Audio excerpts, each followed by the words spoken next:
हैं आप सभी? मैं आशा करती हूँ आप सभी लोग स्वस्थ और प्रसन्न होंगे। आज हम हमारा पाठ हंसते हंसते जीना को पढ़ेंगे और समझेंगे। आइए से प्रारंभ करते हैं। ये है पाठ 14, हंसते हंसते जीना। किसी ने पूछा, स्टालिन और गांधी जी में आखिर क्या अंतर है, यानी दोनों में आखिर डिफरेंस क्या है? स्टालिन एक तानाशाह है, यानी वो अच्छा नहीं है। लाखों करोड़ों लोगों से डंडे के बल पर अपनी बात को मनवाता है, यानी अपने बल से वो लोगों को जी हुजूरी करने को मजबूर कर देता है। लोग अपने मन से उसकी जी हुजूरी नहीं करते। लेकिन गांधी जी कौन कम है? गांधी जी क्या किसी से कम है? उनकी बात करोड़ों लोग मानते हैं और कितने ऐसे माई के लाल हैं जो उसे टाल जाएं, यानी गांधी जी की बात को टाल दें। फिर क्या अंतर है गांधी जी और स्टालिन में? यही कि गांधी जी हंस सकते हैं। गांधी जी क्या कर सकते हैं? हंस सकते हैं, अपने मन की बात बता सकते हैं, कुछ कह सकते हैं, स्माइल कर सकते हैं। स्वयं की गलतियों और कमियों पर ठहाका लगाकर मुक्त रूप से हंस सकते हैं। स्टालिन से ऐसी आशा नहीं की जा सकती, लेकिन स्टालिन ऐसा नहीं कर सकता। ये फर्क है गांधी जी और स्टालिन में। जो हंस सकता है वह मित्र बनाने के योग्य है, यानी उसे आप दोस्त बना सकते हैं। उसका विश्वास भी किया जा सकता है।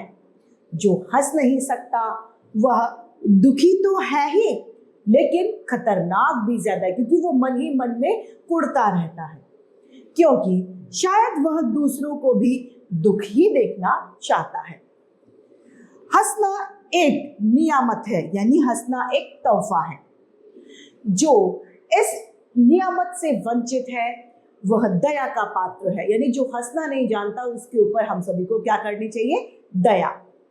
समाज में बहुत सा खून खराबा और झगड़ा टंटा यानी परेशानियां इसीलिए ही होती है क्योंकि हम में अक्सर हास्य प्रियता और हास्य की क्षमता की कमी है। यदि कहीं झगड़ा हो रहा है और हम हंस के उसका जवाब दे दें तो हो सकता है शायद वो झगड़ा टल जाए, लेकिन हमारे अंदर ऐसी बात नहीं है। अगर कोई हमसे जोर से बोलेगा तो हम उससे और भी ज्यादा जोर से बोलेंगे। इसीलिए आजकल ये झगड़े बढ़ते जा रहे हैं। जहां खुलकर हंसने की जरूरत होती है वहां हम ब्रगुटी यानी भौएं तान कर और डंडा लेकर पिल पड़ते हैं, यानी झगड़ा करने लगते हैं। छोटी छोटी बातों को प्रतिष्ठा और सम्मान का प्रश्न बना लेते हैं।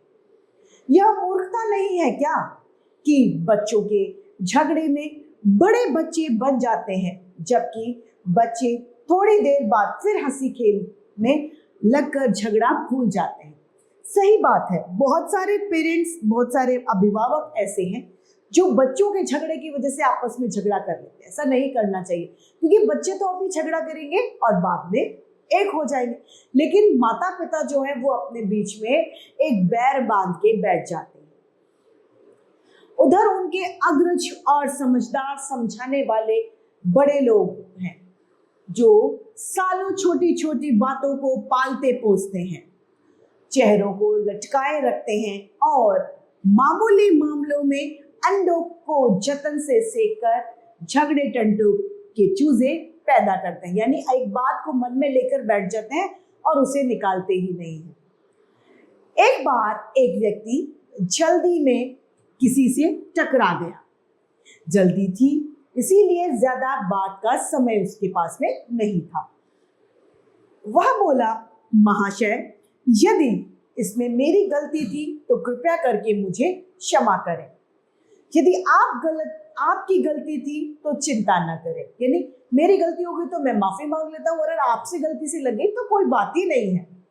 और वह आगे बढ़ गया। इतना अनुकरणीय उदाहरण है, लेकिन खेद है यानी दुख है कि हम में से बहुत कम लोग इसको अपनाते हैं, क्योंकि कोई भी सॉरी बोलना चाहता ही नहीं है। यही नहीं, जो हंस सकता है वह पराजय में भी हास्य की सृष्टि कर लेता है और इस तरह पराजय भी जीत में बदल जाती है। इसके विपरीत हर चीज में बारीकी से मान अपमान की बात विचारने वाले व्यक्ति हर समय उद्विग्न और चिड़चिड़ा रहता है, यानी उसके दिमाग में अशांति मची रहती है। और जीतने की तो क्या, किसी की बात की उसको खुशी ही नहीं होती, चाहे जीत हो या हार हो, कोई भी चीज हो, लेकिन उससे खुशी होगी ही नहीं। एक किस्सा है, यानी एक कहानी बताते हैं। शामत का मारा एक व्यापारी शहर के चुनाव में खड़ा हो गया। चुनाव का परिणाम निकला तो पता चला कि उसे कुल 3 वोट ही मिले थे।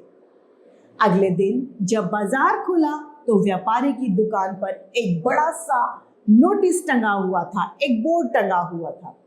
उसमें लिखा था, भाइयों, क्या आप कृपया करके मुझे उन 3 बेवकूफों के नाम बताएंगे जिन्होंने मुझे वोट दिए। किस्सा वो कहता है कि शहर हंस तो अब भी रहा है, लेकिन अब वह उस हारे हुए व्यापारी पर नहीं, उसके साथ हंस रहा है। यानी अब उस व्यापारी की हंसी कम बन रही है, लेकिन उस व्यापारी की वजह से सब लोग हंस जरूर रहे हैं। लॉर्ड जॉर्ज भाषण दे रहे थे। एक विरोधी बोला, महाशय भूल गए क्या, आपके पूर्वज गधा गाड़ी चलाया करते थे। वो कहते हैं, नहीं, बिल्कुल नहीं भूला महाशय। लॉर्ड जॉर्ज हंसते हुए बोले, क्योंकि गाड़ी तो अब मेरे घर पर खड़ी है। गधा गायब था, लेकिन आज वो मिल गया। और वह किस्सा तो आपने सुना ही होगा कि 2 प्रसिद्ध व्यक्ति और प्रतिद्वंदी कीचड़ से भरी सड़क के किनारे की सकरी पगडंडी, यानी पग चलने वाला जो स्थान होता है उसे पगडंडी कहते हैं, पगडंडी पर आमने सामने आ रही थी। एक पास आकर घुर्राया, मैं दुर्जनों के लिए कभी मार्ग नहीं छोड़ता, एक ने कहा। दूसरा कहता है, लेकिन मैं छोड़ देता हूं, दूसरे ने कहा और रास्ता दे दिया। कहिए कौन जीता? अब इसमें जीत उसी व्यक्ति की हुई ना जिसने उसे रास्ता दे दिया। वो रास्ता देने के बावजूद भी उससे जीत गया, वो अपने आप में कहीं गुना अच्छा महसूस कर रहा। हंस सकने वाला सदा जीतता है, चाहे वह लड़ाई जिंदगी की कठिनाई के खिलाफ हो या फिर प्रतिद्वंदियों के खिलाफ हो। सुकरात की पत्नी बड़ी झगड़ालू थी, यानी एक व्यक्ति था सुकरात, उसकी पत्नी बहुत झगड़ा करती थी। एक दिन बकते झकते जब वह थक गई तो निर्विकार बैठे सुनते पति के ऊपर एक बाल्टी पानी लाकर पलट दिया, सारा पानी। सुकरात बोले, ठीक है भाई, पहले बादल गरजे और फिर पानी भी बरसा। तो उन्होंने बात हंसी में टाल दी। संत तुकाराम एक बार भिक्षा मांगकर लौटे तो हाथ में सिर्फ एक गन्ना ही था। भिक्षा लेकर आए और भिक्षा में उन्हें सिर्फ एक गन्ना मिला। क्रोध में उनकी बीवी ने गन्ना तड़ाक से उनकी पीठ पर दे मारा। अब गुस्से में उनकी बीवी ने गन्ना उनकी पीठ पर मारा, इतने तेज मारा कि गन्ने के 2 टुकड़े हो गए। तो तुकाराम बोले, ठीक किया भाग्यवान, वैसे भी तेरे मेरे खाने के लिए मुझे इसके 2 टुकड़े करने पड़ते। अब तुकाराम भी अगर उसकी जगह वहां पर उनसे लड़ाई करने लगते तो शायद झगड़ा बढ़ जाता, लेकिन तुकाराम ने हंस के इस बात को टाल दिया। आचार्य क्षिति मोहन सेन एक बार देर रात घर लौटे तो पत्नी को क्रोध से भरा पाया, यानी पत्नी बहुत ज्यादा गुस्से में थी। जब पत्नी ने खाना लाकर रखा तो आचार्य जी ने थाली उसके सिर पर रख दी। पत्नी भन्ना गई, यानी और गुस्सा आ गया। यह क्या करते हो? कुछ नहीं, खाना ठंडा है और तुम्हारा माथा गर्म। तो खाना गर्म कर रहा था और इस तरीके से उन्होंने हंसी की बात करके झगड़े को खत्म किया। एक सज्जन किसी मसले पर पंडित नेहरू से उलझ रहे थे। अपनी बात मनवाने के लिए अंत में खींचकर वो बोले, पंडित जी आप भूल रहे हैं कि हर मसले के दो पहलू होते हैं। तो पंडित जी कहते हैं, तो आप शायद इसलिए गलत पहलू पर अड़े हुए हैं। नेहरू जी ने ये बात कही और वहीं पर बात समाप्त हो गई। मालवीय जी को एक नवाब से दान में जूता मिला। वे उसे काशी में नीलाम करने को उद्यत हो गए। तब नवाब साहब ने कई हजार देकर अपना जूता वापस ले लिया। यह है जीवन को हंसी खुशी से जीने का तरीका या फिर ढंग। कठिन परिस्थितियों, क्रोध में भरे और दुर्जन लोगों से भी हंसते मुस्कुराते निपटने की कला। विचार करके देखें तो लगेगा कि अधिकतर पुरुष जिससे संसार का कल्याण हुआ है, शुद्ध निर्विकार भाव से हंस सकने की क्षमता रखते थे, यानी वो बनावटी हंसी नहीं, दिल से हंसा करते थे। गांधी जी का जिक्र ऊपर आया है। लिंकन की हास्यप्रियता भी बहुत मशहूर है। एक बार वे अपने जूतों पर पॉलिश कर रहे थे। किसी ने आश्चर्य प्रकट किया कि आप पॉलिश कर रहे हैं। मिस्टर राष्ट्रपति, क्या आप अपने जूते साफ कर सकते हैं? जी हाँ, मुस्कुरा कर लिंकन बोले। और आप किनके जूते साफ करते हैं? ये उसने पूछा। प्रेमचंद जीवन भर बीमार रहते हुए भी गरीबी और अभाव से जूझते रहे, लेकिन कैसी उन्मुक्त और निश्चल हंसी हंसता था वह कलम का सिपाही। कलम का सिपाही एक उपाधि है जो प्रेमचंद जी के लिए दी गई है। जनार्दन राय नागर लिखते हैं कि किस प्रकार दिल्ली में एक कवि सम्मेलन से देर रात गए। लौटते समय प्रेमचंद्र कवियों की भंगिमाओं और मुद्राओं को याद कर करके सड़क पर हंसी के मारे दोहरे हुए जा रहे थे। एक एक टुकड़ के नाज नखरे ले लेकर वह दुखी प्रेमचंद्र हंस रहा था जैसे सारा जीवन एक मस्त हास्य हो, यानी एक हंसी हो, आनंद की एक तरंग। हंस तो हम भी रहे थे, पर हमारे मन भाव सिंकोचे में बंद मुंह झलका रहे थे। और इस साहित्य के होरी को तो देखो, जैसे प्रतिफल एक नई हंसी हंस रहा हो। गांधी जी ने अहिंसा का मार्ग अपनाया, लेकिन लेनिन ने लोहे और रक्त का, यानी लड़ाई और झगड़े का। लेकिन लेनिन के दिल में भी गरीब और त्रस्त लोगों के लिए उत्कृष्ट सहानुभूति थी। वो गरीबों के लिए अपने मन में दया रखता था और उन्होंने करोड़ों लोगों को सामंतवाद से मुक्ति दिलाई।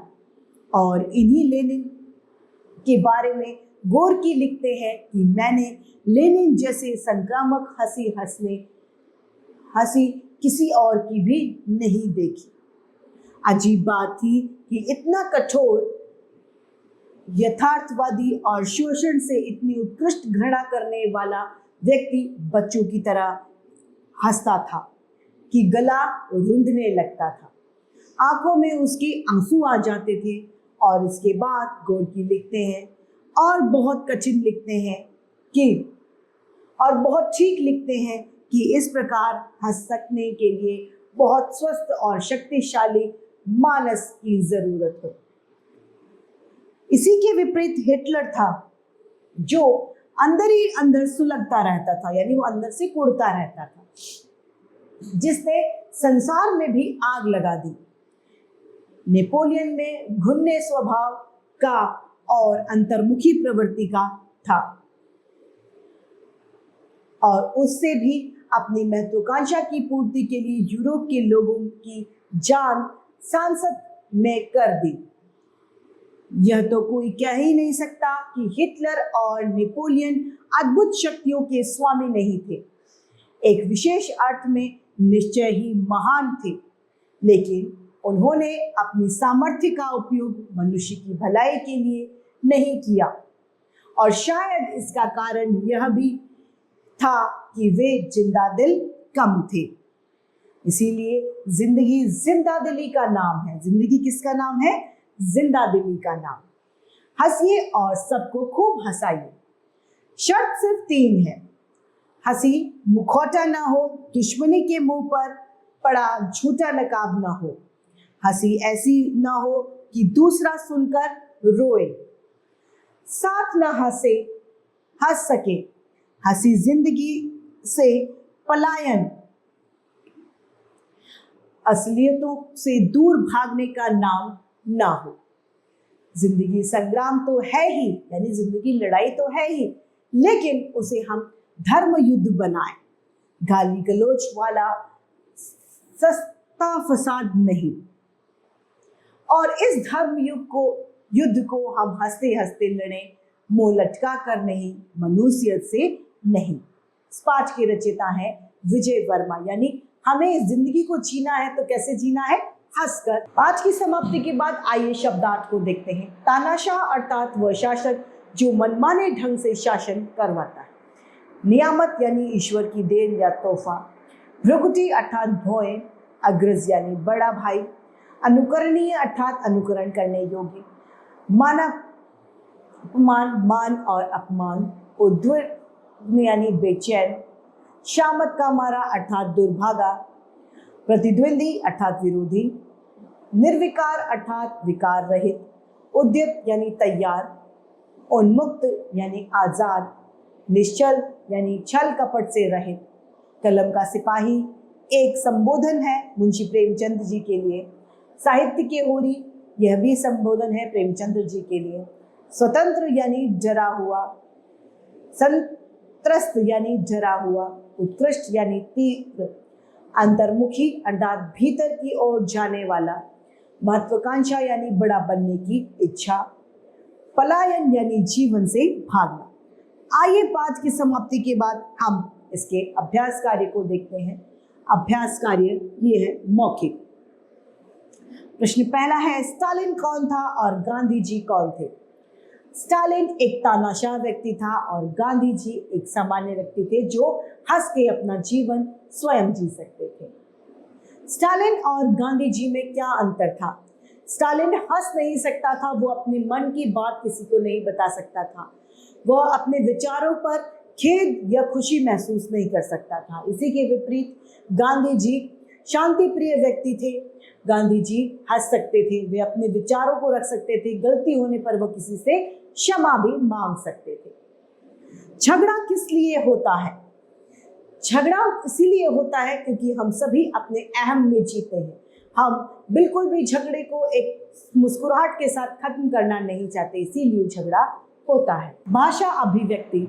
लिखित प्रश्न है पहला, निम्नलिखित प्रश्नों के उत्तर दीजिए। क, कैसा व्यक्ति मित्र बनाने योग्य होता है? जो व्यक्ति हंस सकता है, जीवन जी सकता है, वह व्यक्ति मित्र बनाने के योग्य होता है। समाज में होने वाले झगड़ों का क्या कारण है? समाज में होने वाले झगड़ों का कारण यह है कि आज सभी अपनी अपनी अहम में जीना चाहते हैं, कोई झुकना नहीं चाहता। हम लोग अपनी मुस्कान को भूल चुके हैं, हंसना भूल चुके हैं। इस वजह से यह मुख्य कारण है समाज में होने वाले झगड़ों का। पराजय जीत में कैसे बदल जाती है? जब किसी काम के लिए सामने वाला ना झुके और हम झुक जाएं, तो ऐसे समय में हुई पराजय स्वयं ही जीत में बदल जाती है। नहीं हंसने वाला व्यक्ति मित्र बनाने योग्य क्यों नहीं होता? नहीं हंसने वाला व्यक्ति बड़ा खड़ूस, अंदर से खुंदक खाया हुआ व्यक्ति होता है, उसके साथ में मित्रता अच्छी नहीं होती। प्रश्न दूसरा है हमारा, रिक्त स्थानों की पूर्ति कीजिए। क, स्वयं की गलतियों और कमियों पर ठहाका लगाकर मुक्त रूप से हंस सकते हैं।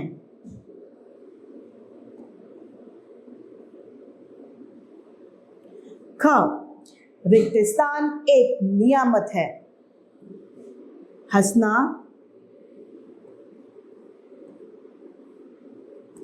एक नियामत है। ग, रिक्त स्थान किसी मसले पर पंडित जी से उलझ रहे थे। एक सज्जन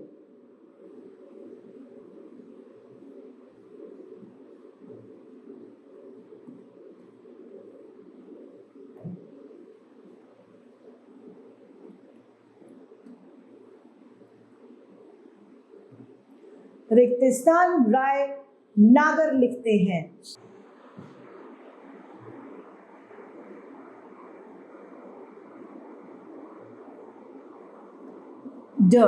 गांधी जी ने रिक्त स्थान का मार्ग अपनाया, अहिंसा का।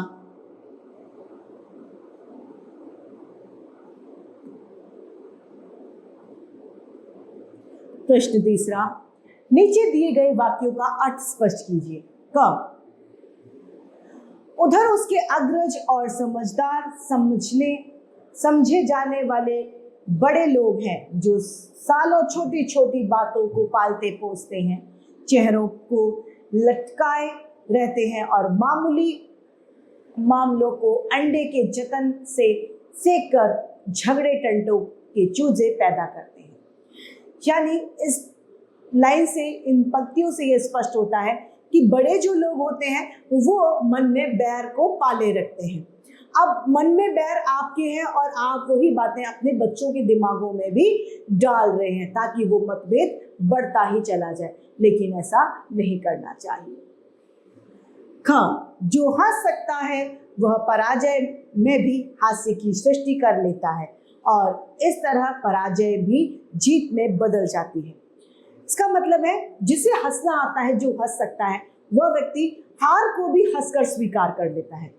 खेल में या तो हार है या जीत है, यदि उसे हार मिलती है तब भी वह हार को हंसकर स्वीकार कर लेता है, और जब वो अपने हार को हंसकर स्वीकार करता है तो उसकी पराजय भी स्वतः ही जीत में परिवर्तित हो जाती है। ग, जिंदगी संग्राम तो है ही, लेकिन उसे हम धर्म युद्ध बनाए, गाली गलोच वाला सस्ता फसाद नहीं। इस लाइन से कवि लेखक कहना चाह रहे हैं कि जिंदगी तो हमें जीनी ही है, ये जो जिंदगी का महायुद्ध है ये हमें लड़ना ही है, लेकिन हम इसे सही तरीके से जिए, हंसी मजाक करके अपने जीवन को खोल के जिए, ना कि हम गाली गलोच और गंध फैलाकर अपने जीवन को जिए। इसके बाद आता है हमारा बहुविकल्पीय प्रश्न। सही विकल्प पर सही का चिन्ह हमें लगाना है। पहला, पाठ के रचनाकार हैं, कौन है? जय वर्मा। दूसरा, भाइयों क्या आप कृपया करके मुझे 3 बेवकूफों के नाम बताएंगे जिन्होंने मुझे वोट दिया। यह कथन किससे संबंधित है? गांधी जी से, स्टालिन से, व्यापारी से या नेहरू जी से, व्यापारी से। तीसरा, गाड़ी तो अब भी मेरे घर पर खड़ी है, गधा गायब है सो आज यहाँ मिल गया। यह कथन किससे संबंधित है? लॉर्ड जॉर्ज से, सुकरात से, संत तुकाराम से या लेनिन से? यह लॉर्ड जॉर्ज से। चौथा है, ठीक है भाई, पहले बादल गिरजे फिर पानी बरसा, यह कथन किससे है संबंधित? आचार्य, क्षिति महोदय, सुकरात, संत तुकाराम या हिटलर? ये सुकरात से। तो इस तरीके से हमारा ये पाठ समाप्त होता है और हमें सिखाता है कि हमें हमेशा हंसते रहना चाहिए। इसी के साथ हमारा ये पाठ समाप्त होता है। मैं आशा करती हूँ आप सभी को यह पाठ भली भांति रूप से समझ में आया होगा। आज के लिए इतना ही, फिर मिलते हैं। धन्यवाद।